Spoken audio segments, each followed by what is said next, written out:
Giornale Giovanna Felici. Oferecimento: Complexo Hospitalar Astrogildo de Azevedo, Imobiliária Prize, Companhia dos Bichos e Vivacity Arquitetura.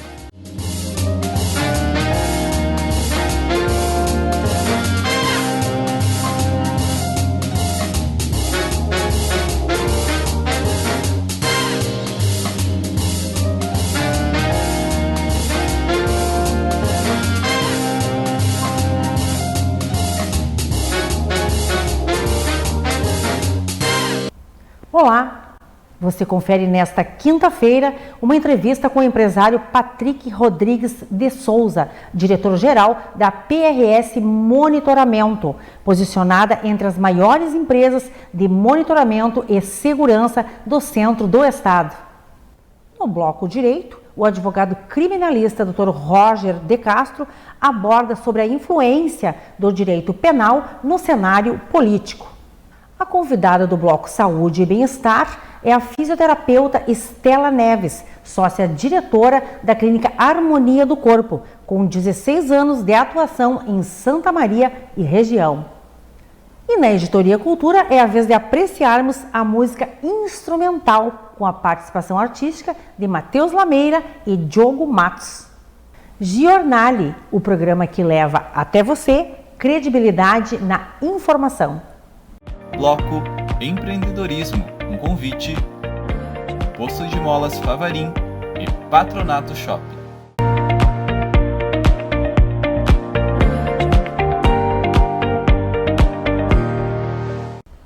Olá, está no ar o Giornale, um programa dinâmico que leva até você informações com qualidade e responsabilidade. Hoje o programa mostra para você o empreendedorismo de um empresário que é destaque no segmento de segurança. O nosso convidado desta edição é Patrick Rodrigues de Souza, diretor-geral da PRS Monitoramento. Graduado em Gestão Comercial com MBA em Coaching e Liderança. Pós-graduado em Gestão e Inteligência Segurança Privada. Formado pela LLC Internacional, com sede em Nova York, no Instituto Tânia Zambon, em diversas especializações.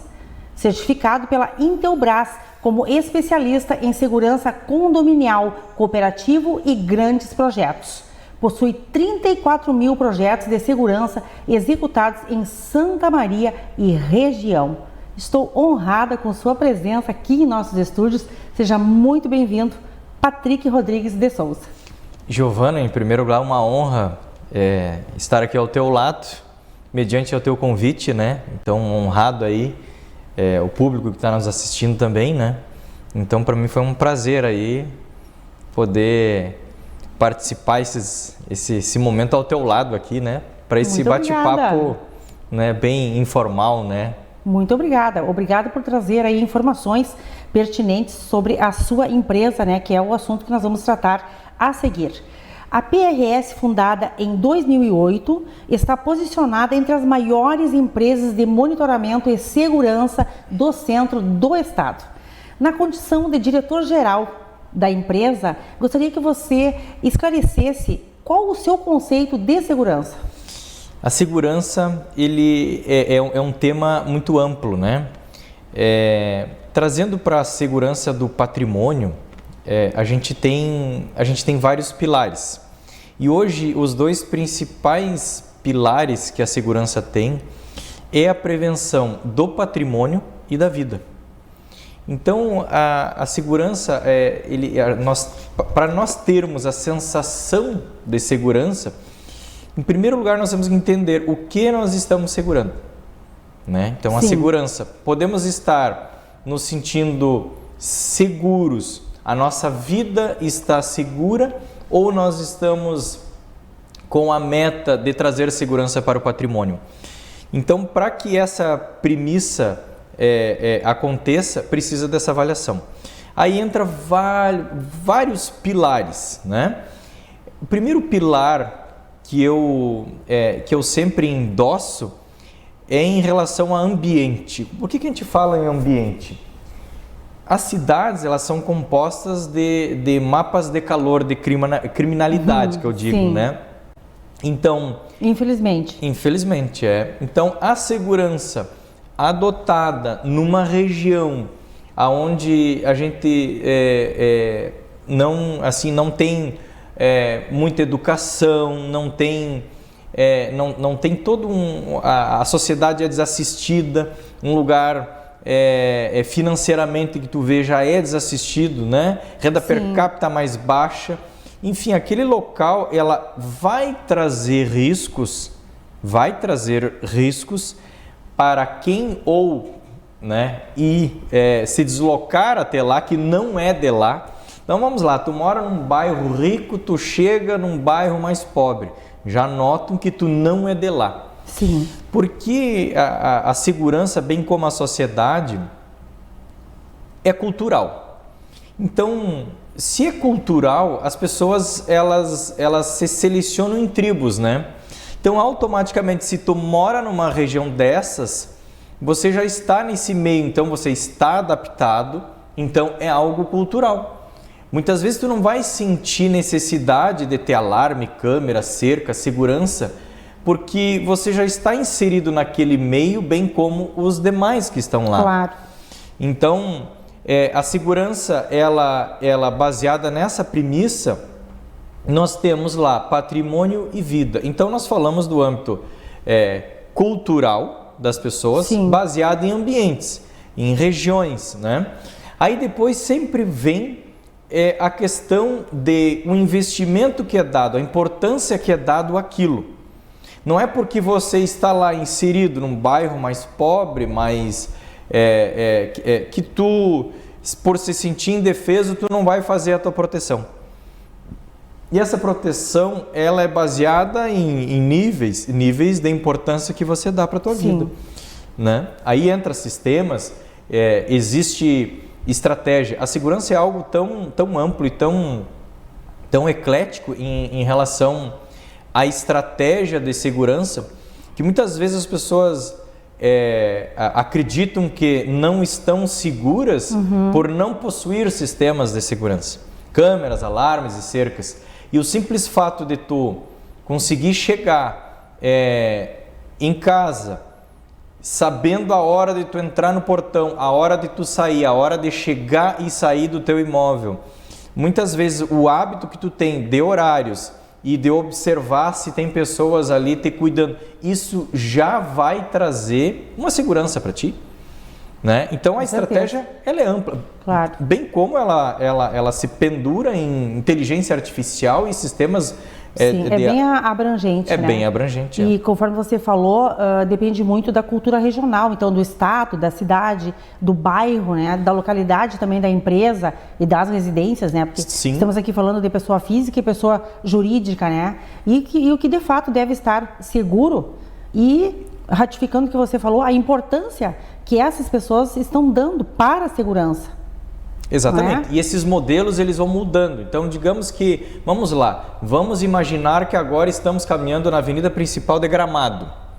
Gramado, tu tem flashes, é tudo lindo, tudo bonito, bastante gente, pessoas lindas andando na rua, enfim. Então, tu tem aquela sensação, né? Aquele efeito manada que a gente chama, né? Aquela sensação que tu tá bem, que ali não tem... que nada de ruim vai acontecer. Nada de ruim vai ter acontecer. Diferente de hoje, digamos, andar dentro de uma favela, né? Vamos lá, Santa Maria é composta de algumas, né? Sim. E já não é mais uma ou duas, já tem várias. Então, já tu não tem a mesma sensação lá. E aí, esses ambientes, eles têm investimentos distintos e estratégias distintas também, né? E é importante trabalhar na prevenção dos riscos, né? Por ser uma área bastante oscilante, né? Como você falou. Então, segurança é a constante vigilância, né? Concluindo. Exatamente, né? Exatamente. Patrick, a PRS tem um dos pontos essenciais, a sala de operações, né? É uma sala de monitoramento 24 horas, com capacidade para atender o estado do Rio Grande do Sul. E ela está programada para vigiar patrimônios, veículos, equipes de vigilância, né? Enfim. Como funciona este sistema? A nossa sala de operações, ela nasceu em 2011. Eu digo que ela nasceu junto com a minha filha, que foi no mesmo ano que ela nasceu. Né? Ali nós iniciamos o monitoramento. O que consiste o monitoramento? Às vezes a gente pergunta para as pessoas, né, em rodas de amigos, enfim, tu tem monitoramento? Eu tenho. E as pessoas confundem que o monitoramento é o simples fato de ter câmeras e tu acessar pelo celular. A sala de operações, quando a gente fala em monitoramento de alarmes e câmeras e cercas, são esses 3 itens, e controles de acesso, 4 itens que a gente consegue monitorar lá, né? Veículos, né, vão lá para o 5º item. Sim. Enfim, é bem abrangente. Quando a gente fala numa sala de operações, é um ambiente, né, praticamente um estúdio cheio de computadores, onde a gente recebe todos os eventos dos alarmes. Então, quando dispara um alarme na empresa ou na residência de algum cliente monitorado nosso, que ele tem um contrato conosco, né? Sim. Paga uma mensalidade para aquele serviço. Então, disparou um alarme. Para nós vai aparecer o local que disparou. Né? Se é uma empresa, disparou lá, sala do cofre. Né? Aparece para nós que disparou a sala do cofre. Se nós temos câmeras de acesso e o cliente contratou esse serviço para que a gente acesse, né? Automaticamente nós visualizamos o que está acontecendo dentro do ambiente. Se porventura, bem como já aconteceu, hoje nós temos flutua entre 5 a 27 arrombamentos, o nosso recorde foi 27 arrombamentos no mês, né? Que essa sala de operações ela recebe, então toda hora Sim. chega eventos. Então se porventura a gente já pelas câmeras visualiza que tem um suspeito lá dentro, a gente já manda uma unidade de volante. Sendo em Santa Maria, nossas equipes e outras cidades também a gente tem parcerias que a gente também faz monitoramento, né, claro. a nível estado. Então, a partir dali, Brigada Militar fala com os proprietários para explicar o que está acontecendo no ambiente. Então, a sala de monitoramento é uma detecção de alguma intrusão, 24 horas. Várias vezes eu já comentei em palestras, em reuniões, enfim, que os arrombamentos eles acontecem das 11 às 5h42 da manhã. Então esse período é um período assim bem delicado para furtos, arrombamentos, para essas tentativas de tudo. É incrível. É o horário propício, selecionado, né, pelos... O nosso índice ele é incrível. Pelos que têm a intenção, né, de praticar. Exatamente. 99% das nossas ocorrências elas demandam às 23 horas, 11 horas da noite até às 5h42 da manhã. Por que eu digo 5h42? Porque faz 3, 4 anos que a gente vai olhar o horário. Que horário foi esse arrombamento? 5h41, 5h40, 5h42? Não passa disso. Não passa desse horário. Começa a clarear e eles não gostam da luz. Claro. Né? Então é uma estrutura bastante robusta, né, para comportar aí um monitoramento 24 horas. Não é verdade? Exatamente. E você conta com mais de 100 colaboradores e recentemente você também inaugurou uma unidade, uma filial em Camobi e que requer, também exige uma gestão bastante eficaz, não é mesmo? Exatamente. Nessa semana iniciou as atividades ali, né? Então ela é nosso projeto bebê, que eu digo, né? Iniciou então essa semana. Porque Santa Maria ela tem essa distribuição geográfica, né?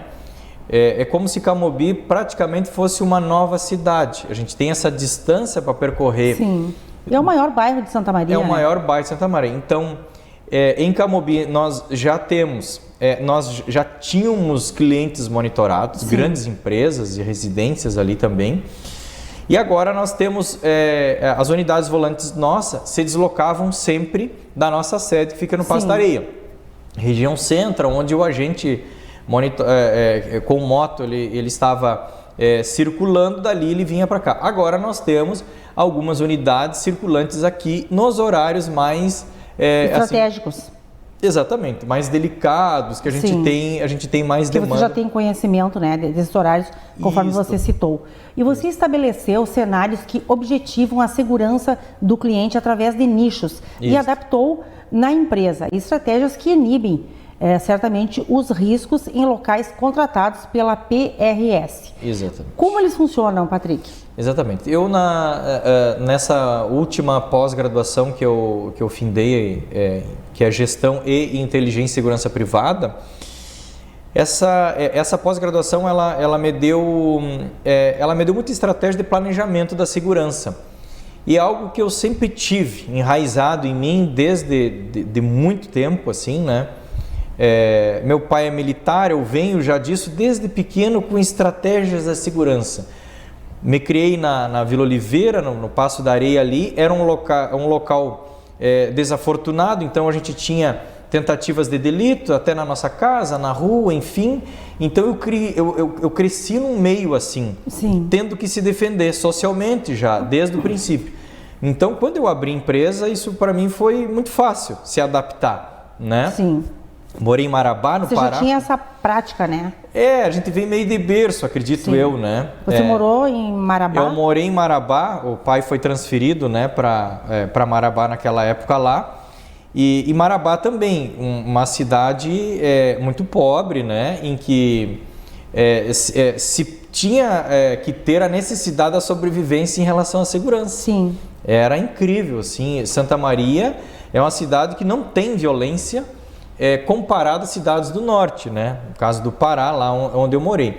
Então, com essa pós, ela simplesmente veio mapear e blindar formas estratégicas, de forma até analíticas, de como fazer estratégia do ambiente. Sim. E hoje a nossa equipe lá, ela disponibiliza uma avaliação de risco, né? Então, eu ensinei tudo que a gente aprende. É tão ruim quanto o ínfluo e tu não passa adiante, né? Então, é verdade. Nós temos em torno de 24 treinamentos para todo o nosso time ao longo do ano de 2022. No ano de 2021 foi um pouco menos, foi um ano que eu aprendi muito. Então, em 2022 a gente entrega muito para a nossa equipe. E esses nichos, eles foram separados por ambientes. Então, proteção por partes, né?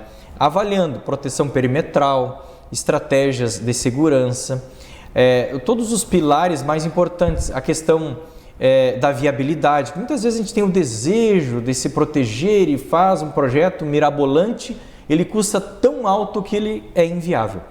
Então, sim, baseado nisso, hoje a PRS ela é extremamente completa na segurança, porque a mão de obra humana cada vez mais fica complicada.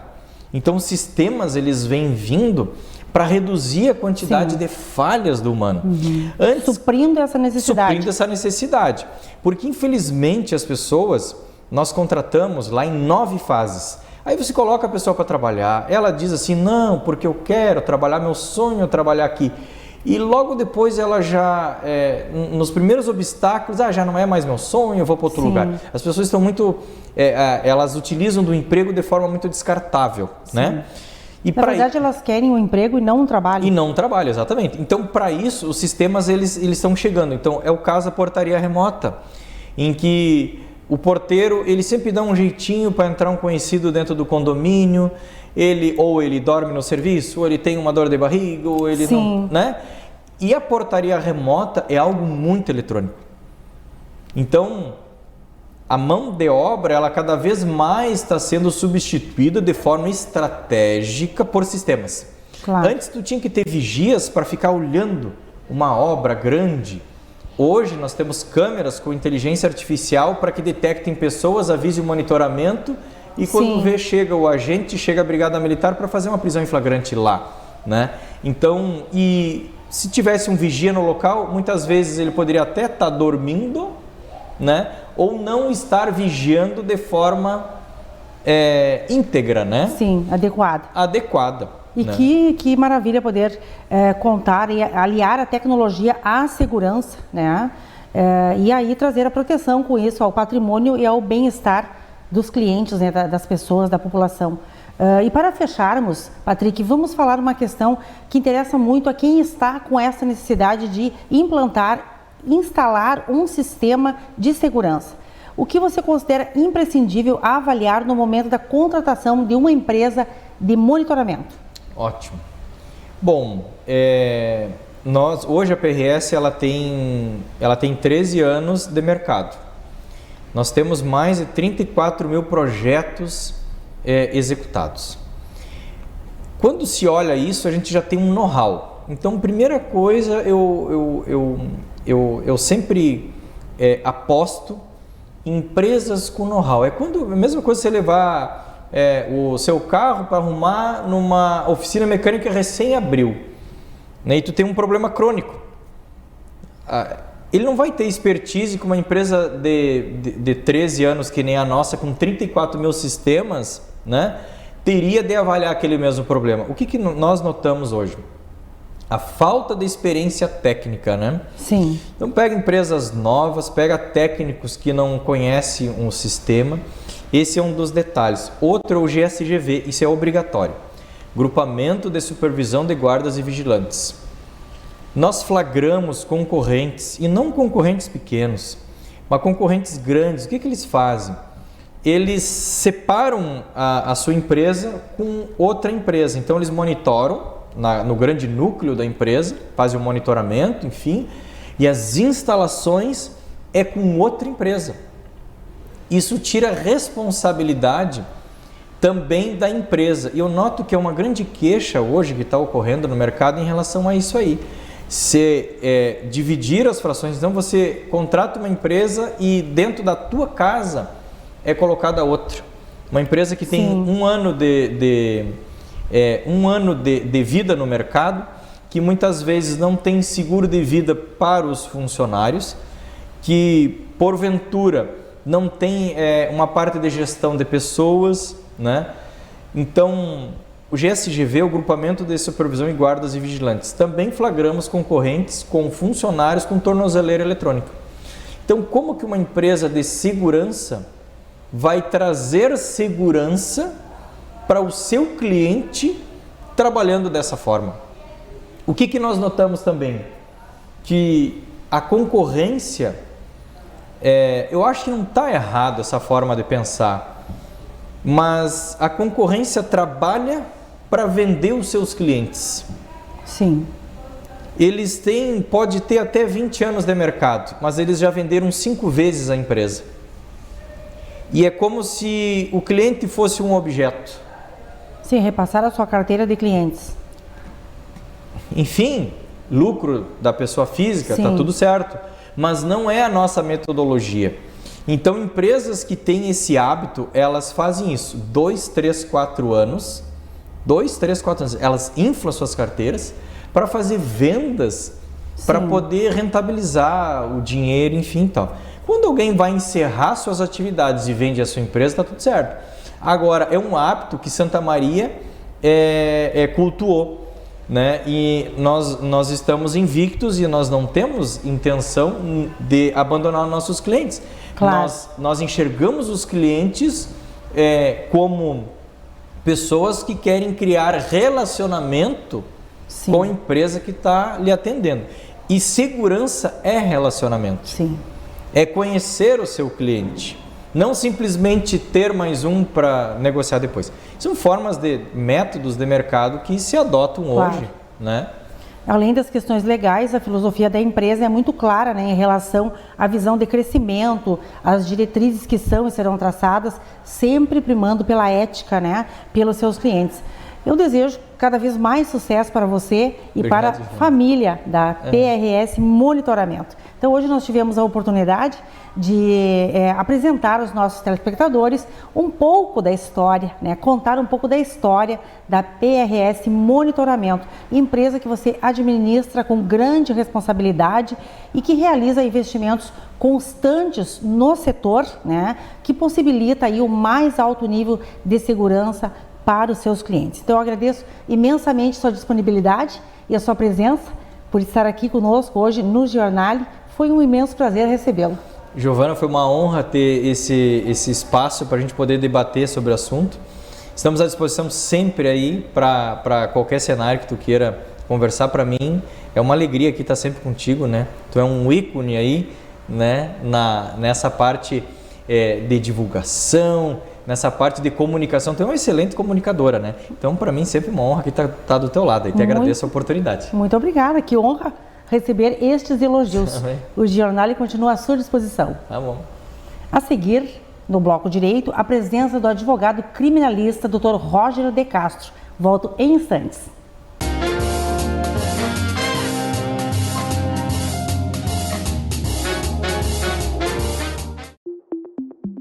Complexo Hospitalar Astrogildo de Azevedo. Centro de referência em saúde no interior do Rio Grande do Sul. Uma estrutura que integra o Hospital Astrogildo de Azevedo, a Policlínica Provedor Wilson Aita e o Hospital Alcides Brum, reunindo uma equipe multiprofissional e equipamentos de tecnologia de ponta para ser referência em múltiplas especialidades.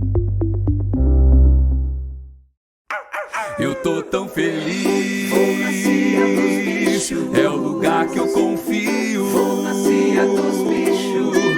Lá tem de tudo que os meus pais precisam pra eu ficar mais feliz e lindão. Eu tô tão feliz, é o lugar que eu confio pra agradar o seu melhor amigo.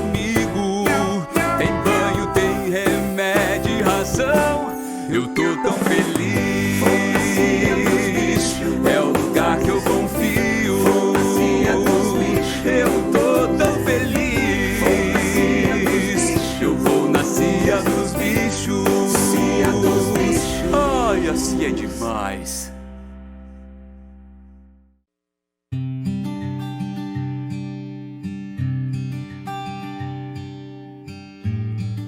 Olá! Hoje apresentaremos o trabalho desenvolvido pelo escritório Vivacity Arquitetura. E quem dá vida a esses projetos somos nós, as arquitetas Carla e Briane. Convidamos a todos a acompanharem o programa e conhecerem um pouco mais do nosso trabalho.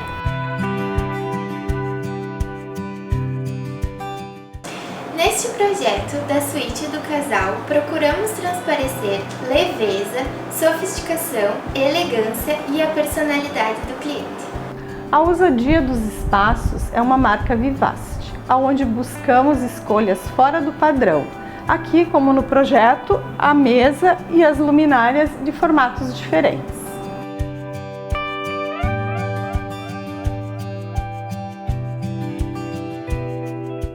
Nesta parede da cabeceira, desenvolvemos uma composição de ripados, painéis, estofados e papel de parede.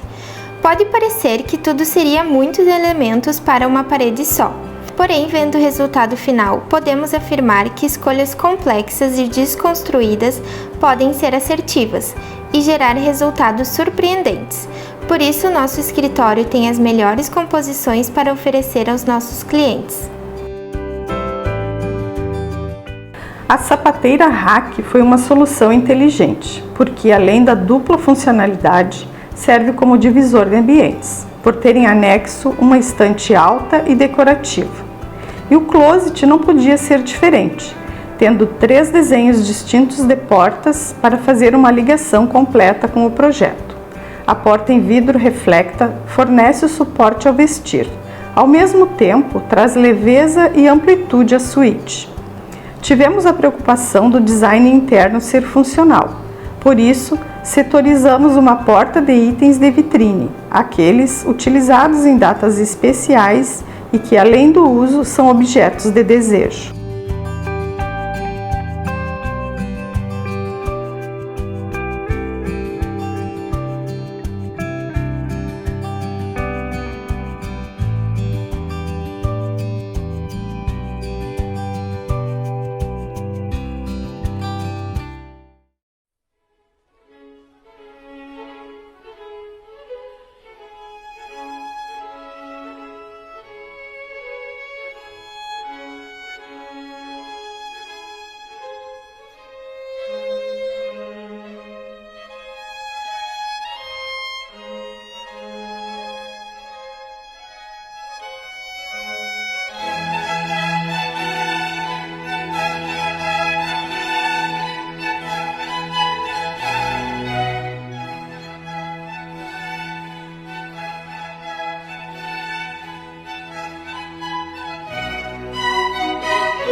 Bloco Direito, um convite Sul Contábil, assessoria empresarial.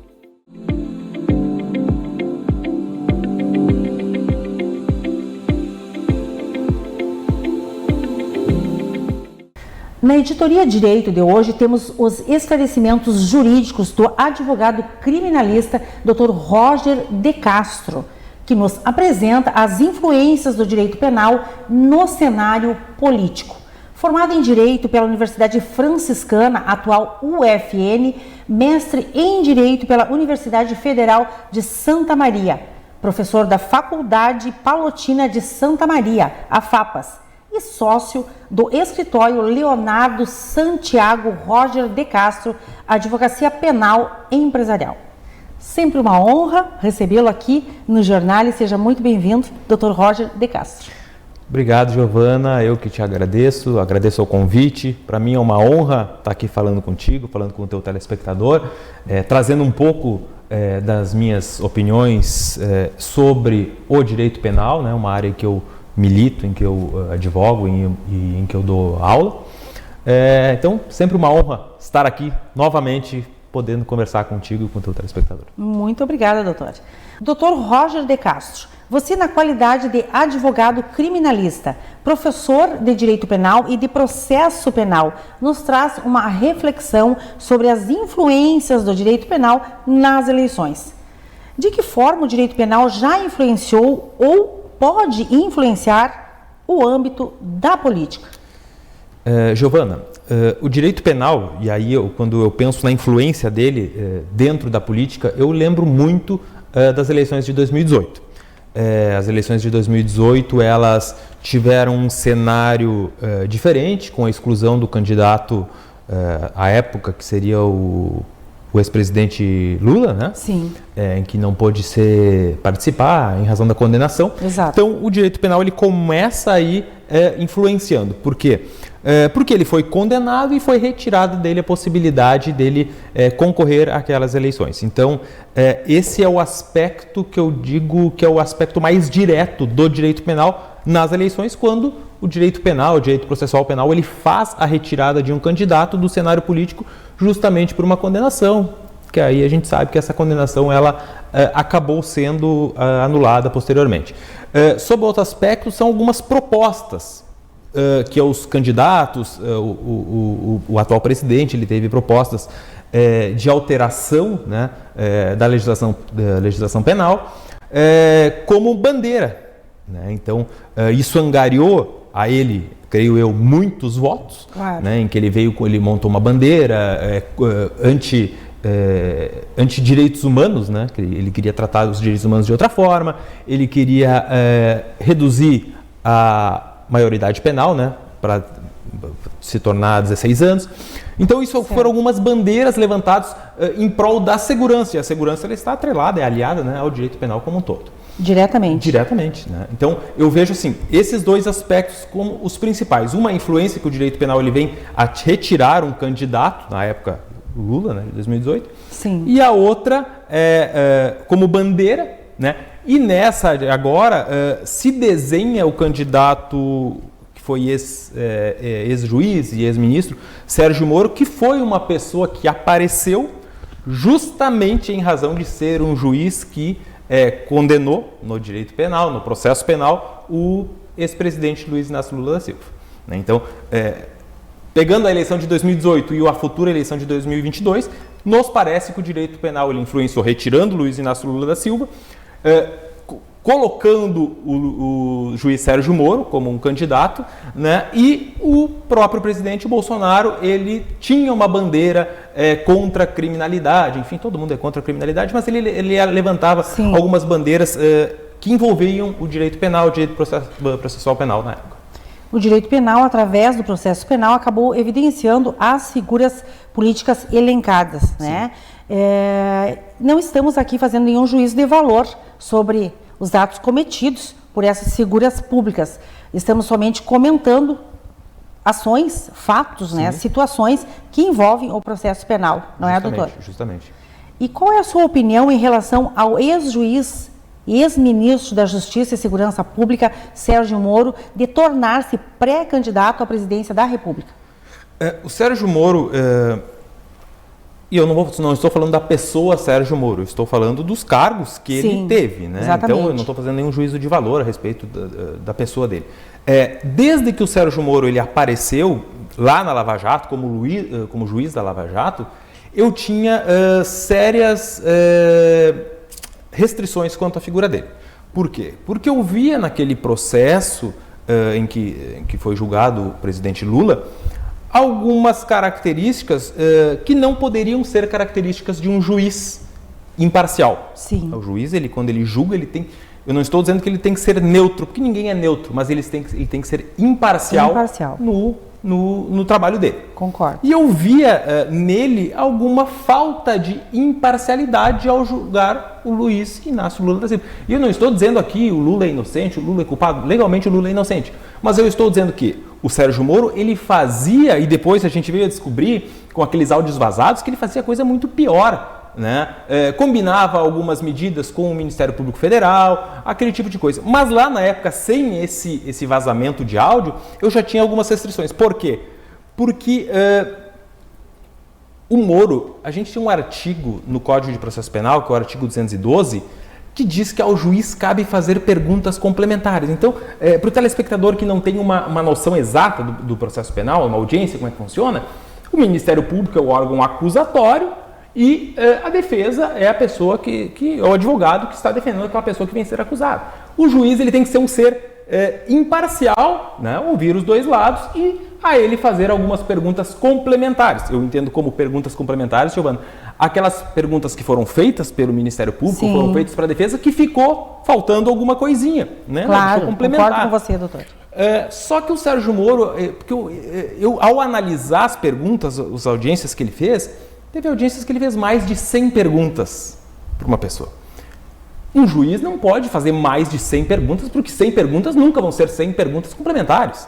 Ele está fazendo efetivamente uma instrução, ele está instruindo o processo, ele está procurando algo. Realmente. E quando um juiz procura algo, me parece que quem procura quer achar alguma coisa para condenar alguém. Sim. E o que veio se mostrar verdadeiro. Né? E tudo isso que eu digo do Sérgio Moro, lá na época ele virou uma pessoa bastante conhecida, ele virou um herói nacional, ele virou capa de revista, ele virou boneco de Olinda. Eu sei porque quando eu fiz meu mestrado aqui na Universidade Federal de Santa Maria, eu trabalhei justamente a figura do Sérgio Moro versus Lula. Sim. Então eu fiz uma pesquisa sobre isso e desde lá eu já levantava essa bandeira que o Sérgio Moro ele estava sendo parcial, o que veio a se comprovar com aqueles áudios vazados, aquelas mensagens dele e com o Dallagnol, e que posteriormente acabou anulando todos os processos que ele julgou. Né?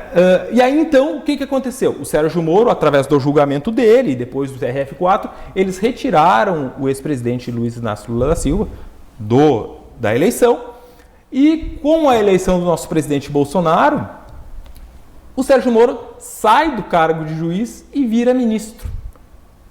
Posteriormente a isso, e todo mundo sabe a história, ele sai do cargo de ministro para advogar, né?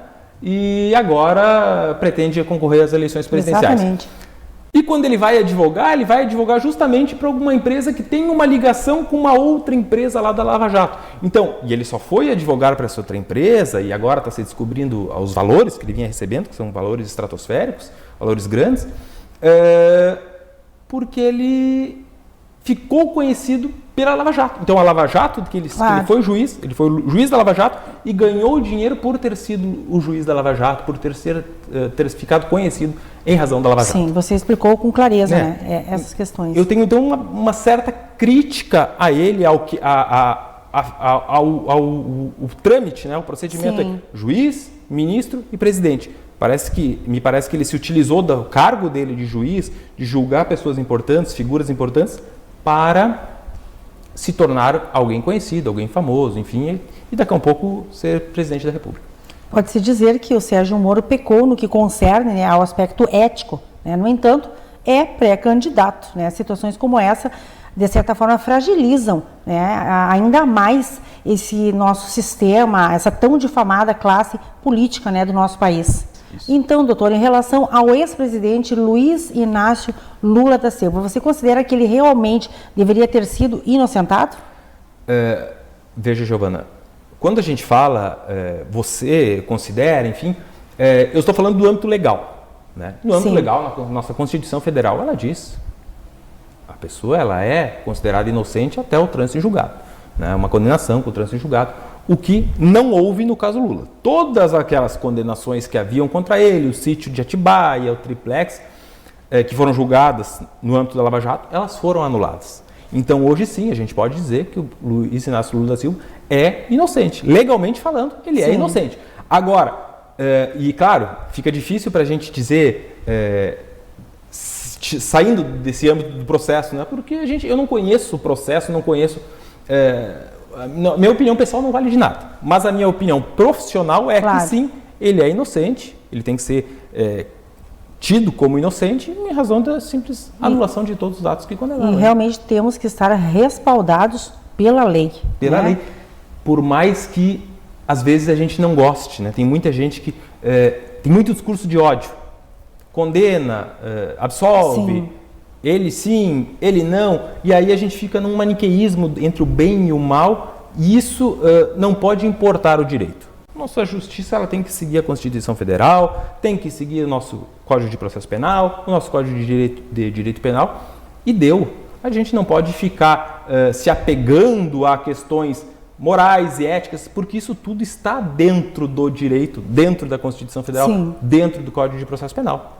Né? Muito bem. E eu fiz uma anotação sobre o título da sua dissertação, né, que trata exatamente desses assuntos, né, de que forma a mídia influencia no direito penal. E você fala com propriedade, né, a esse respeito.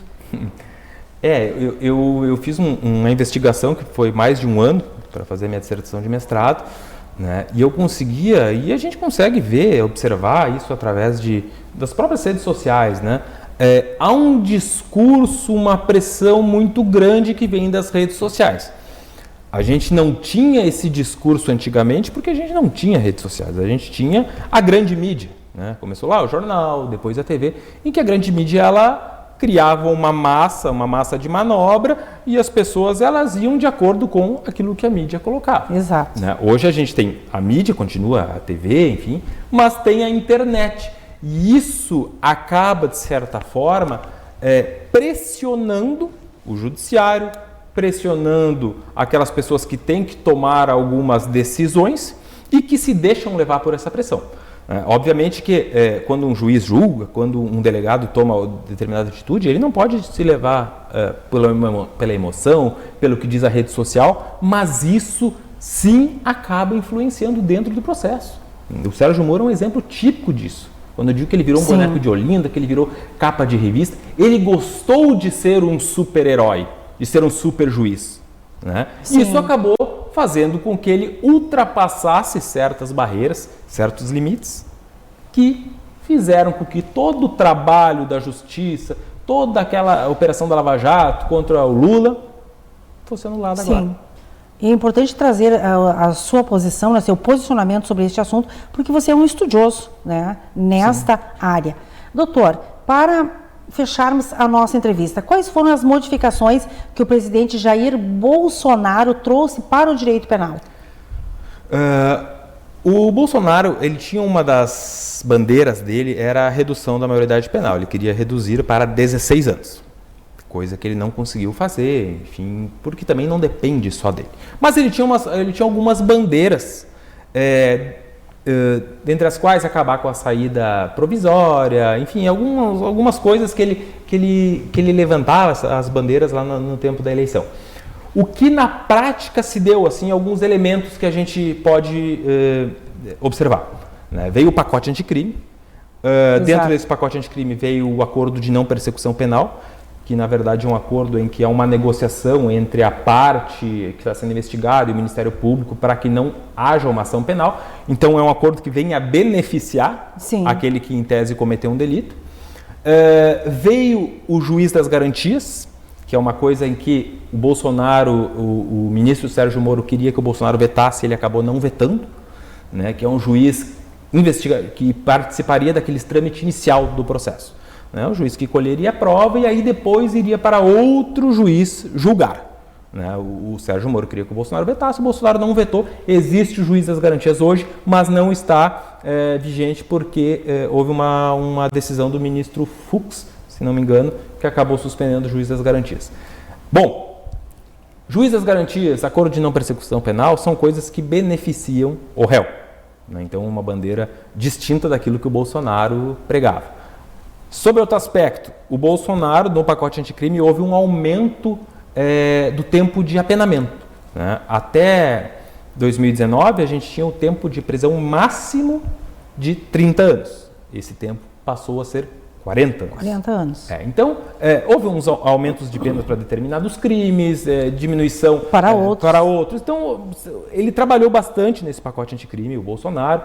Enfim, trouxe coisas que a gente, como jurista, achou que ele não faria, né, que é o juiz das garantias. Sim. E fez outras que a gente já tinha uma certeza que ele vinha fazendo. Importante sua posição a esse respeito. Para quem não tinha conhecimento, né, são essas alterações, então, do direito penal que o presidente Jair Bolsonaro trouxe e realizou, está realizando, né, ainda, sim, na sua gestão. Mas o que ele realizou até aqui neste sentido. E que o programa informa a partir das suas contribuições, né, do seu vasto e amplo conhecimento e seu estudo na área. Eu agradeço imensamente os seus esclarecimentos e informações de suma importância e de sumo interesse público. Foi um imenso prazer recebê-lo aqui, Dr. Jorge de Castro. Seja sempre bem-vindo ao Jornal. Novamente, Giovana, agradeço a oportunidade de estar aqui novamente. Me coloco à disposição quando tu necessitares aí da minha ajuda, né? Estou sempre à disposição de vocês aí, que também quero dizer para o telespectador que tudo isso que foi tratado rapidamente, né? A gente não consegue abordar tudo em razão do tempo, mas são posições de um profissional de direito, não são posições, porque a gente tem que ter muito cuidado hoje, né? Dependendo do que a gente fala, ele é da esquerda, ele é da direita. São posições de uma pessoa que é bastante neutra nesse sentido, mas de um operador do direito como um todo. Sim. Tá certo? Obrigada, doutor. E volte sempre, está sempre convidado a retornar ao Jornal. Obrigado. Na sequência, a bloco Saúde e Bem-Estar, a presença da fisioterapeuta Estela Neves. Não saia daí, o Jornal continua imperdível.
Eu sou Elizabeth Flores, esta é a nossa loja Cibrama, dentro do complexo Astrogildo de Azevedo, e estamos aqui desde 2011 prestando um serviço inicialmente ao hospital, com uma moda dia a dia, com a nossa linha noite, linha lingerie, e com o tempo nós agregamos uma outra loja multimarcas junto a essa.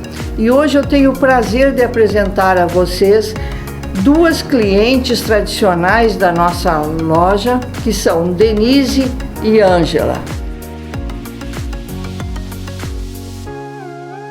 Gente, eu sou suspeita de falar, eu adoro a Cibrama. Venho aqui sempre com moda atualizada, gente fantástica para atender, tirar as nossas dúvidas. Realmente a Cibrama é uma loja à frente do seu tempo. É tudo de bom. Venham para cá também conhecer a Cibrama.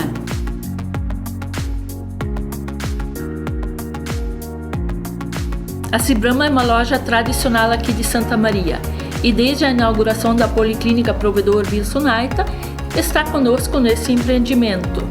É uma loja ótima de se comprar, o atendimento é exclusivo. Eu convido a todos para virem aqui conhecer e fazer parte da clientela da Cibrama. E convidamos todos vocês a virem nos conhecer. Eu agradeço a todos vocês a preferência pela Cibrama, que está há 65 anos no mercado. Temos a nossa loja do acampamento, esquina Tuiuti, que é a mais antiga, e essa da Policlínica Wilson Aita, que hoje estamos apresentando a vocês com mais detalhes e com o depoimento dessas clientes maravilhosas. Muito obrigada.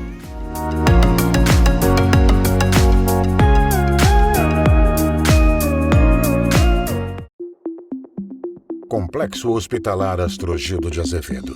Centro de referência em saúde no interior do Rio Grande do Sul. Uma estrutura que integra o Hospital Astrogildo de Azevedo, a Policlínica Provedor Wilson Aita e o Hospital Alcides Brum, reunindo uma equipe multiprofissional e equipamentos de tecnologia de ponta para ser referência em múltiplas especialidades. Você está assistindo o Jornal Giovana Felice. Apoio Acessórios Elux, M Pilau, Inbuilt, Clínica e Beleza Profissional.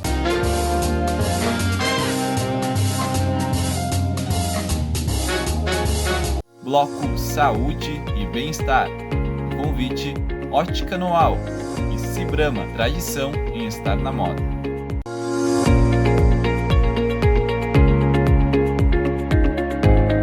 Agora vamos falar sobre saúde e bem-estar aqui no Giornale. A convidada desta editoria é a fisioterapeuta Estela Neves, graduada em fisioterapia pela Universidade Federal de Santa Maria, com formação em osteopatia e terapia crânio-sacral. Sócia diretora da Clínica Harmonia do Corpo, com 16 anos de atuação em Santa Maria e região. Obrigada pela sua distinta presença aqui em nossos estúdios. Seja muito bem-vinda, Estela Neves. É uma honra estar participando desse programa. Muito obrigada. Eu que agradeço. Vamos iniciar informando os nossos telespectadores sobre qual é a missão da Clínica Harmonia do Corpo e quais os níveis de fisioterapia desenvolvidos pela empresa. Então, a clínica surgiu com o objetivo de prestar um atendimento individualizado e de qualidade para Santa Maria e região. Então, a gente aborda todos os âmbitos da fisioterapia, tanto a parte clínica, que é no nosso espaço físico, sim, quanto também fazemos atendimentos hospitalares e domiciliares, né? No nosso espaço físico, a gente também, além dessa questão toda da fisioterapia, a gente tem um foco também para o olhar, para o cuidado interno. Então, a gente também tem um trabalho de bem-estar, um trabalho todo voltado para dermatofuncional também. Transformando o movimento em qualidade de vida. Este é o slogan da empresa que vem de encontro às suas colocações. A clínica oferece uma complexidade de serviços. Podemos dizer que a Clínica Harmonia do Corpo está entre as mais completas do segmento em Santa Maria, mais equipadas, em possibilidade de serviços oferecidos, assunto do qual iremos tratar na sequência? A gente sempre buscou poder ofertar para o nosso cliente todas as possibilidades de tratamento no mesmo espaço. Porque muitas vezes eles nos procuravam para realizar um processo de reabilitação, por exemplo, de um ombro, e às vezes eles tinham outras demandas e a gente precisava encaminhar. Então, com a clínica mudando seus padrões e crescendo, a gente conseguiu, agora no espaço que a gente está, poder ofertar todas as possibilidades de reabilitação, né? Então, além da fisioterapia mais convencional, que seria traumato-ortopédica, parte respiratória, a gente também oferta, por exemplo, pilates. Nós temos um serviço todo de fisioterapia pélvica, um trabalho voltado para gestantes, um trabalho voltado para melhor idade. Temos técnicas específicas que pouca gente conhece, como o LPF, que é a técnica da barriga negativa, por exemplo. Sim. Então, temos uma infinidade de possibilidades de tratamento hoje. Que bom. A clínica ocupa o 3º andar do Centro Empresarial Almiro Beltrame, na esquina da Pinheiro Machado com o Professor Braga, e é uma localização privilegiada, certamente uma localização bem planejada, bem pensada, para melhor atender os seus pacientes. Com certeza, todo o espaço foi planejado e pensado para o melhor atender, né? A gente sempre buscou que o cliente chegasse na clínica e se sentisse bem ambientado. Como você disse, do movimento, né? Sim. Tudo é movimento, né? O movimento faz parte da vida. E quando a gente fala de movimento, a gente não pode pensar no movimento só físico. A gente tem questões emocionais, questões que vão além disso. E a gente construiu e pensou num projeto nesse sentido, onde você possa desfrutar de todas as possibilidades. E hoje a gente tem isso para ofertar para Santa Maria. Excelente. E dentro da clínica existem várias áreas de atuação. Como estão divididas as equipes? Então, a gente tem dentro do espaço físico da clínica as 3 áreas bem definidas, que seriam a área da fisioterapia, que aí vai naquilo que a gente estava conversando, de um olhar mais individualizado. Então, um cliente que nos busque para fazer uma fisioterapia de reabilitação de ombro, ele vai ser avaliado e tratado de forma única, exclusiva, e da forma como a gente gosta de trabalhar também, se a gente percebe que por algum motivo esse paciente não está evoluindo muito bem, a gente demanda para os outros setores, como acupuntura, terapias manuais, que vão complementar esse serviço. Então, e além disso, a gente tem, como eu falei, um programa voltado para a fisioterapia pélvica, que é uma coisa nova também em Santa Maria.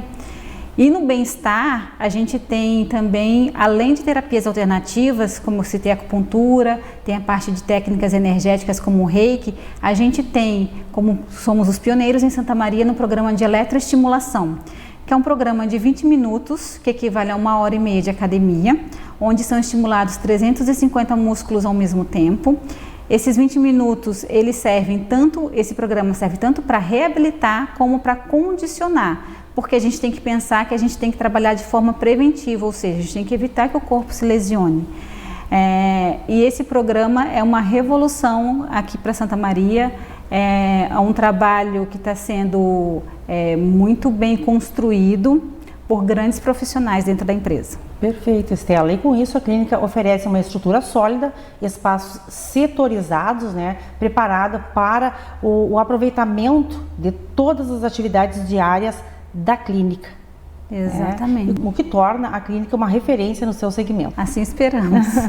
Gostaria que você aprofundasse mais em relação aos 3 grandes pilares da clínica: fisioterapia, bem-estar e estética. Isso, como a gente trabalha essas divisões, é muito mais tranquilo para a gente entender as complexidades de cada seres, né? Então, tem a fisioterapia básica, mas a gente sente muitas vezes que o paciente só naquilo não evolui. E aí a gente encaminha ele para a parte do bem-estar. É feita uma avaliação. É feita uma avaliação. E tem toda a parte da dermatofuncional, que é um serviço que a gente conseguiu, quando mudou para o Almiro Beltrame, a gente conseguiu agregar aos nossos clientes. Então, a parte de estética, né, ela tem um olhar voltado para a individualidade de cada uma, né? Todo mundo tem a sua melhor versão e a nossa proposta é ajudar você a conquistar a sua melhor versão. né? Muito bem. E aí o que te incomoda, o que incomoda cada um é diferente do que incomoda o outro. Então, Exato. A gente tem um trabalho todo voltado para essa individualidade, né?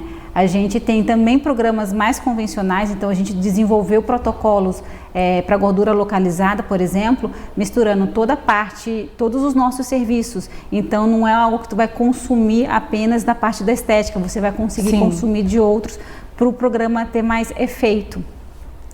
E dentro da estética a gente também trabalha toda a parte de pré, intra e pós-operatório. Muita gente sabe que precisa trabalhar o pós-operatório, mas pouca gente pensa no pré.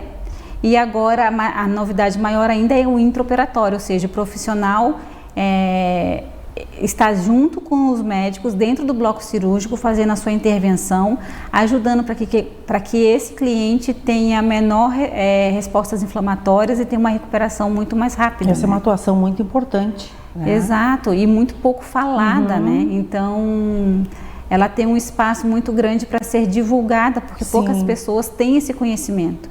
A maioria, a gente brinca na clínica porque a maioria pensa que pós-operatório é drenagem e ele vai muito além de drenagem, ele vai muito além desse tipo de conhecimento, né? Sim. Além disso, dentro da estética, justamente seria a atuação da dermatofuncional. Isso seria a atuação da dermatofuncional, né? A gente tem 2 profissionais capacitados para estar trabalhando com essas intervenções. Mas a gente busca esse olhar mais individualizado e a gente tem um leque de pessoas buscando hoje o autocuidado.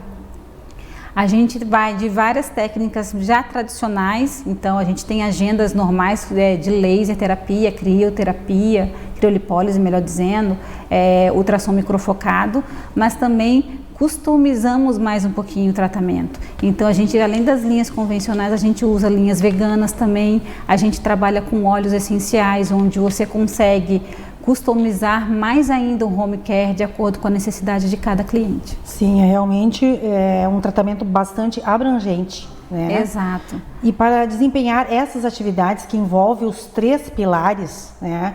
As fisioterapeutas e os demais profissionais, eles precisam compreender a estrutura, né, do corpo humano, a fisiologia, para poder atuar, né, em todos os pontos, sendo que os tratamentos contribuem para a prevenção e a recuperação da saúde a partir de um estudo individualizado, como você falou, de cada paciente. Exatamente.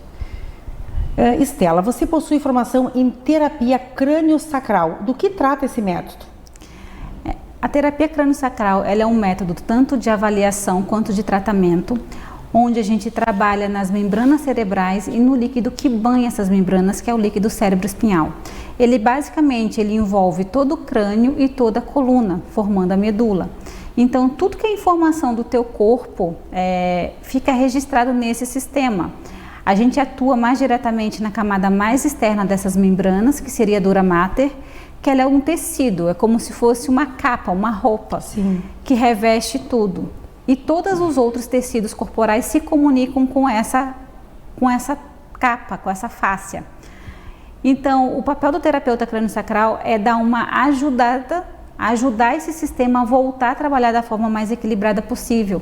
Porque quando esse sistema entra em desequilíbrio, como ele está ligado diretamente, na verdade ele é o sistema nervoso, ele leva a desequilíbrios e a surgimento de várias doenças.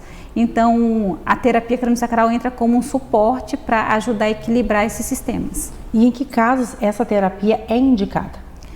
Na verdade, eu vou dizer o único caso que ele não é indicado. Ele só não é indicado para quem tem alteração de PIC. A PIC é a pressão intracraniana.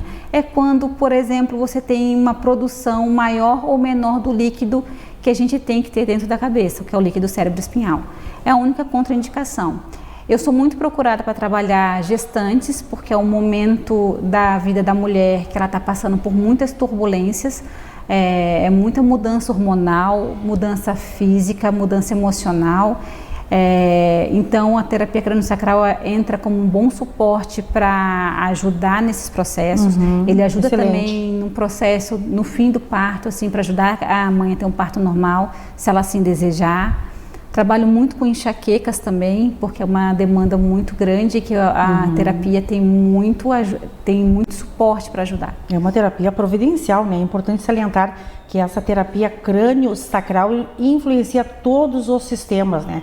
Que é o circulatório, o metabólico, o endócrino, o sistema nervoso, né? E inclusive o hormonal. É um método muito eficaz de tratar de uma forma invasiva. Ele não é invasivo, justamente ele é uma forma de tratar de forma mais delicada possível, ou seja, eu não invado tanto espaço, ela não é uma técnica bruta, por exemplo. Sim. Ela trabalha todos os sistemas de forma delicada, mas profunda, são movimentos profundos que acontecem. É importante esse esclarecimento, né? Exato. A respeito deste tratamento. E em relação ao curso que a clínica está promovendo, está trazendo para Santa Maria? Então, nós temos a honra e o privilégio de termos sido escolhidos pelo Opledia Brasil, que é quem fornece a formação de terapia crânio-sacral, porque é uma formação internacional. Só o Opledia Brasil pode fornecer e dar a formação no Brasil. Em Santa Maria e no Rio Grande do Sul, nós vamos ser a única empresa responsável por estar trazendo o curso. Ele é aberto para qualquer profissional da área da saúde que tenha interesse em trabalhar com esse tipo de ferramenta, porque ela abrange várias áreas profissionais. Ele vai estar ocorrendo no dia 2 e 3 de abril e o curso vai ser o introdutório da terapia crânio-sacral. Ele é a porta de entrada para a formação para quem quer se tornar um terapeuta crânio-sacral, né? É um curso que revoluciona e que me mudou muito como profissional. Ele me tornou uma profissional muito melhor depois de ter feito. E é realmente um privilégio Santa Maria ser a cidade do estado do Rio Grande do Sul a receber este curso através da clínica de vocês, que é um grande mérito seu, que é um curso dessa magnitude, oportunizando uma excelente qualificação com o apoio de um instituto amplamente reconhecido. Exato, é uma honra e um privilégio muito grande a gente conseguir estar trazendo isso para Santa Maria. É algo que a gente já queria trazer há muito tempo. A pandemia impediu um pouquinho isso no início, mas agora a gente vai conseguir... Estão atingindo este objetivo. Exatamente. Parabéns pela sua notável atuação na área da fisioterapia e também como uma das diretoras que conduz a clínica Harmonia do Corpo. O Bloco Saúde está chegando ao fim. Muito obrigado pela sua presença e pela sua valiosíssima contribuição. Foi um imenso prazer recebê-la aqui. Foi um prazer, foi todo meu. Foi uma honra participar contigo nesse momento. Obrigada e volte sempre. Na Editoria Cultura de hoje, o jornal recebe os músicos Matheus Lameira e Diogo Matos. Volto já.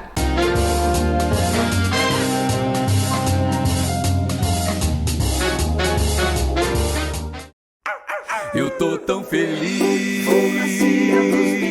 é o lugar que eu confio. Lá tem de tudo que os meus pais precisam, pra eu ficar mais feliz e lindão. Eu tô tão feliz, é o lugar que eu confio, pra agradar o seu melhor amigo. Eu tô tão feliz,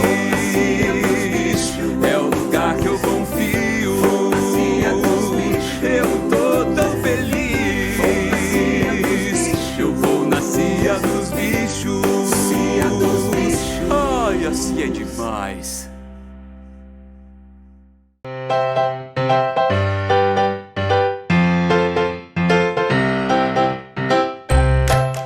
Bem-vindos ao Garden Center do Patronato Shopping.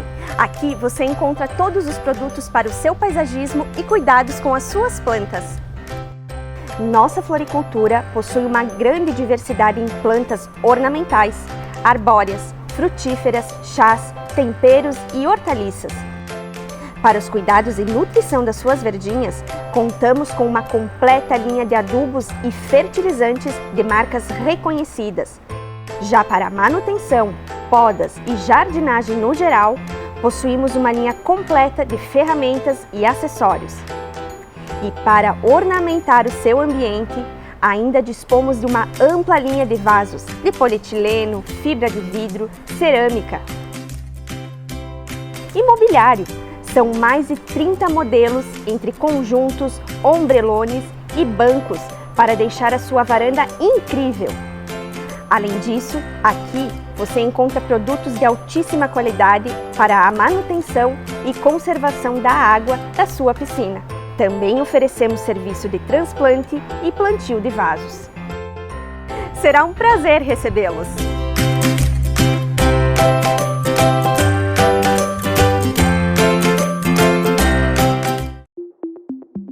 Complexo Hospitalar Astrogildo de Azevedo. Centro de referência em saúde no interior do Rio Grande do Sul. Uma estrutura que integra o Hospital Astrogildo de Azevedo, a Policlínica Provedor Wilson Aita e o Hospital Alcides Brum, reunindo uma equipe multiprofissional e equipamentos de tecnologia de ponta para ser referência em múltiplas especialidades. Posto de Molas Favarim, com a tradição de 52 anos em serviços autorizados para grandes empresas em nível nacional e internacional. Ao longo da sua trajetória, o Posto de Molas Favarim recebeu vários prêmios de qualidade profissional e empresarial, local e estadual. É especializado em suspensões pneumáticas convencionais, sistema de válvulas pneumáticas, sistemas de freios, escapamentos e válvulas. Conta com um grande estoque de molas e peças para venda. Faça uma revisão periódica para sua segurança a cada 100 mil quilômetros rodados. Molas Favarim, distribuidora de molas e peças, e Posto de Molas Favarim, empreendimentos de Luiz Favarim e Filhos, em atuação desde 1969. Molas Favarim e Posto de Molas Favarim, na Avenida Oswaldo Cruz, 1442, em Santa Maria.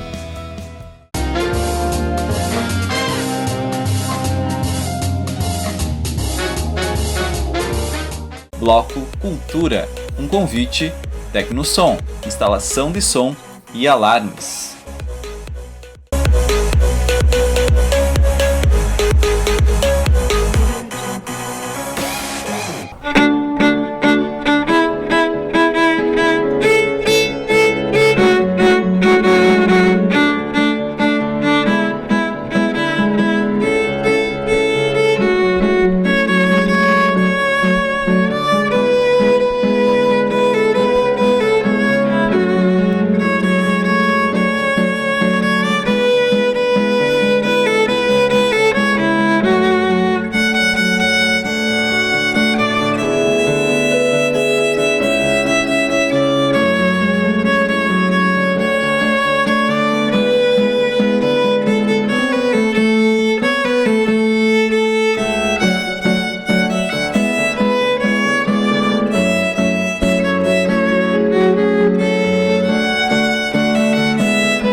O Bloco Cultura de hoje prestigia os apreciadores da música instrumental, contando com a performance de ótimos artistas. Matheus Lameira no violino, acompanhado do tecladista Diogo Matos. Matheus Lameira é natural de Santa Maria, formado em música, licenciatura pela Universidade Federal de Santa Maria. É professor de violino e violoncelo na AMEARTE. Educador musical no Colégio Nossa Senhora de Fátima e violinista no grupo Cadenza, assessoria musical. O artista Diogo Matos é radicado em Santa Maria, formado em administração pelo Centro Universitário Franciscano, atual UFN. Compositor, arranjador, produtor e instrumentista. Participa de vários projetos musicais na cidade de Santa Maria, entre eles Toca Raul, Santa Maria Canta Elis Regina. É diretor musical e artístico da carreira de Paola Matos, sua irmã. Um enorme prazer recebê-los aqui em nossos estúdios. Sejam muito bem-vindos. Muito Muito obrigado, é um prazer a gente estar aqui, né, nesse teu programa aí. Agradecemos o teu convite, né, de proporcionar esse espaço para a gente estar aqui falando um pouquinho sobre a nossa carreira. Que bom! Mais uma vez, né? Mais uma vez. Retornando agora. Retornando ao Giornale, né? Na outra ocasião você veio aqui com a Paola Matos, né? A sua irmã, e agora então estamos aqui fazendo uma demonstração da música instrumental, né? Juntamente com Matheus Lameira. Sejam muito bem-vindos e eu agradeço imensamente esta participação. Matheus, considero essencial iniciarmos o nosso bate-papo informando sobre qual a importância da música instrumental para a vida das pessoas. Bom, eu comecei a música instrumental com 5 anos, né, no método Suzuki. Então, a música instrumental é uma porta, né, de entrada assim, para a iniciação nos estudos de música. Né? As pessoas aprenderem um instrumento, até mesmo o teclado, que é um instrumento de fácil acesso. Né? No Colégio Fátima, nós trabalhamos, junto com a minha colega Jade Schneider, o ensino de flauta doce, que também é um instrumento, né, melódico, de fácil acesso para as crianças. Então, temos instrumentos assim, que são porta, né, para esse aprendizado musical. Também como o violino, que é exige um pouco mais de paciência, um pouco mais de estudo, né? Mas para a formação musical, para esse conhecimento da música, um instrumento assim como a voz, que também é um instrumento, às vezes as pessoas, né, não consideram a voz um instrumento, mas a voz também é um instrumento. Mas a gente acaba tendo essa divisão, né? A música belo instrumento, né? A voz, diga-se de passagem. Então a gente tem essa divisão, né? A música vocal, aquela que tem, né, a pronúncia das palavras, tem uma voz cantando, e a música instrumental. Por muitas vezes, aqui até mesmo nesse trabalho junto com o Diogo no teclado, o violino, no caso aqui, que é um instrumento melódico, faz esse papel da voz. Sim. Né? Então é um instrumento melódico que faz esse papel da voz. O teclado também é um instrumento, mas ele tem a função harmônica e rítmica. Então a gente consegue pegar os 3 âmbitos da música, né? Melodia, harmonia e o ritmo. Então, esse aí é a música instrumental. Né? Eu até trouxe esta questão por entender que a música instrumental ela vai muito além do gosto pelo ritmo musical. É uma música que ela acalma, né? Que ela ajuda na concentração, contribui com a leitura para essas questões intelectuais, né? Então a música instrumental ela é sempre bem-vinda nesses momentos também, né? A música clássica instrumental ela sempre foi, né, desde sempre, né, uma música mais refinada, né, para gostos mais apurados. Vocês concordam? Então, hoje em dia, né, a gente debate o que é o popular, né? Porque se a gente for comparar o que era o popular em 1800, 1700 com o que é o popular hoje, né, talvez a música de hoje um dia seja erudita. Se nós formos pensar, né, daqui a 2, 3 gerações, o popular hoje seja um erudito no futuro. Né? Mas é questão de gosto mesmo, a gente respeita, nós como educadores musicais, respeitamos todos os gêneros musicais, os ritmos, né? Até porque instrumentalmente vocês podem tocar todos os ritmos, né? Eu ia dizer, tu pode tocar qualquer música de forma abre mais apenas essa possibilidade, né, de gosto, né, A gente que trabalha em evento, às vezes o pessoal fica surpreso, mas dava para tocar um parabéns, vamos supor, no violino, no teclado. A pessoa está acostumada a escutar vocalmente, né? Sim. Quando a gente faz uma melodia, seja no teclado, na flauta, no violino, a pessoa fica surpresa, mas é uma questão só do pessoal não ter esse conhecimento, né? Claro, e a gente tenta levar esse trabalho instrumental também até para as pessoas ficarem, né, cientes de que é possível. Que bom, isso é ótimo. E, Matheus, você atua em várias frentes, administra a sua carreira, né, que inclui a de educador musical, que é bastante importante. O pessoal brinca comigo, que horas tu dorme? Né? Eu sou testemunha. Eu imagino. O Diogo acompanha um pouco da correria aí, né? A questão de trabalhar no Colégio Fátima, também na escolinha Baby Fox que eu trabalho com corais também do CTG Sentinela da Querência, do coral do Colégio Militar, né? Junto com as escolas, junto com os eventos, com alunos particulares. Então a gente às vezes sai de casa de manhã 8 horas e volta para casa às 10, 11 da noite, né, saindo de uma atividade para outra. O que é muito gratificante para nós, principalmente nesse tempo pós-pandêmico, né, poder voltar às atividades, poder abrir o nosso instrumento, dar uma aula presencial, poder tocar um evento, poder estar do lado de um colega assim. A gente passou por um momento que nos fez ressignificar muito esses momentos. Difícil, né? Muito difícil. Hoje a gente dá valor assim, a cada segundo, né? Não que a gente não desse antes. Claro. Mas é que às vezes a gente cai naquela rotina, né? Tão assim de, vamos lhe dar uma aula, vamos tocar. E hoje a gente faz isso assim com lavando a nossa alma mesmo. Mas ele está sendo meio humilde, assim. E às vezes que a gente vai tocar sábado num casamento e aí durante toda a semana ninguém consegue um horário para ensaiar. Tio, eu só posso ensaiar sexta-feira depois das 10, pode ser? Eu digo, depois de umas 8h30 já dá. Eu só posso depois das 10. Não, pode. Não, beleza, ensaiamos até 1h da manhã. Então tá, feito, até amanhã. Aí no outro dia eu descobri que ele tinha que dar aula em Júlio de Castilhos, tinha que sair de casa às 5h30 da manhã. E assim vai, né? E assim vai. E aí 3 da tarde nós estamos lá para passar o som, para tocar, já voltou. É muita energia, muita disposição. Mas é por isso que vocês são respeitados, né? No segmento musical, né? São bastante requisitados. Nós temos esse conhecimento, né? E aí, a gente fica tranquilo de trabalhar junto, eu também trabalho com alguns outros colegas também, né?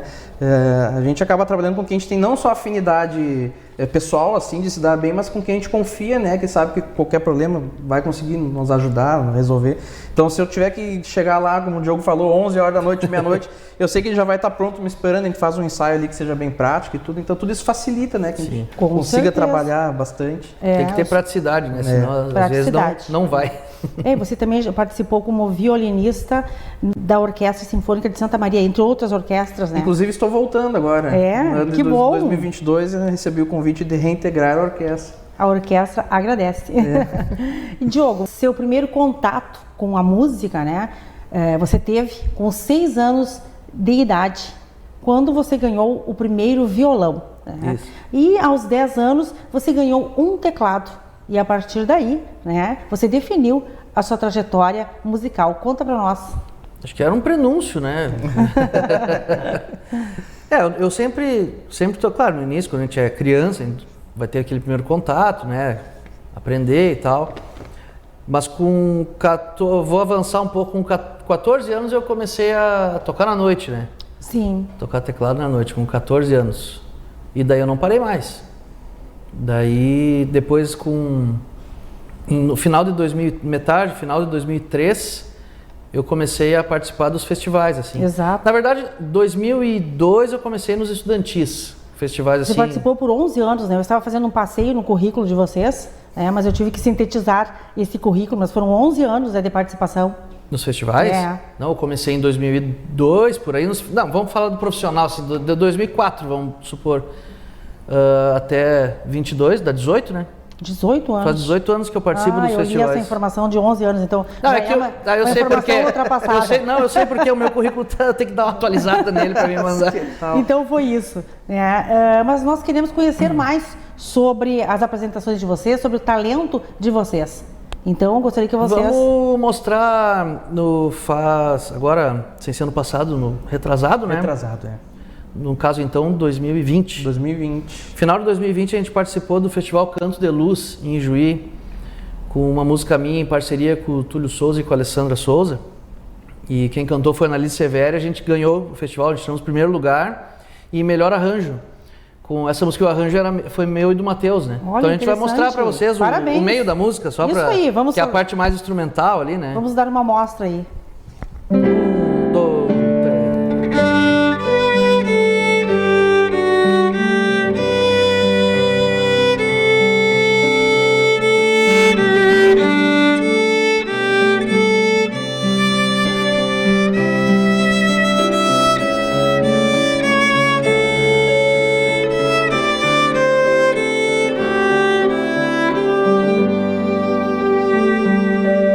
Esse era o meio da música, né? Perfeito. Eu não vou cantar porque a voz é muito feia, vou deixar para as pessoas ouvirem depois com a Annalise Severi. Extremamente talentosos. Tá no YouTube. A Vida em Minhas Mãos é o nome da música. A Vida em Minhas Mãos. Linda a música, né? Diogo, para quais eventos você é mais requisitado? Bom, eu toco nos festivais, então o meio, né, de todo o estado, vamos dizer, o meio nativista me procura bastante. A gente tem uma equipe que a gente sempre trabalha junto ali com os guris de São Vicente, o Aris e o Emerson, com o Jean, com a Annalise e vários outros amigos, né? Ficaria meia hora aqui citando o nome de todo mundo que... Então eles, eventualmente, quando passa... Agora deu uma caída um pouco por causa da pandemia, né? Diminuiu um pouco os eventos, mas... A gente está sempre em função, sempre gravando uma música, compondo alguma música e eventualmente indo nos eventos, né? Aqui na cidade eu participo de vários trabalhos com a Companhia Armazém, nos projetos do Janu, tem os projetos com a Paola, as apresentações e tal. E agora, por último, eu estou tocando com a banda Tudo de Bom. Retornei para a banda agora, que eu tinha saído em 2010 e agora eu... Que bom, o trabalho é que não falta então. Então a gente dupla. Sempre tem o que fazer. Que bom que vocês estão aqui hoje. E agora então nós vamos encerrar o bloco Cultura e também encerrar o Giornale com mais uma amostra de todo esse talento de vocês. Então eu quero agradecer desde já a participação de ambos aqui no Giornale e voltem sempre. Muito obrigado. Obrigado pelo convite. Eu que agradeço. E vamos fazer uma palhinha então do que a gente faz nos casamentos? Isso, vamos fazer uma música que é muito pedida pelas noivas nos casamentos, né? Quem quiser nos contratar aí pode procurar. Exatamente, tem que ser um ano de casamentos, né? Um ano. Seja. É só procurar Cadenza Assessoria. Um ano feliz, Cadenza Assessoria, né? Que o casamento já está todo, na verdade, iluminado, né? Através desse trabalho maravilhoso de vocês. Dependendo de nós, já estão casados. É felicidade na certa. Então estamos encerrando mais esta edição do Giornale. Fique agora com o talento musical de Matheus Lameira e Diogo Matos. Obrigada pela sua audiência, um agradecimento aos nossos patrocinadores e apoiadores. Como sempre, foi um prazer enorme ter estado com você.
Você assistiu Giornale Giovana Felice.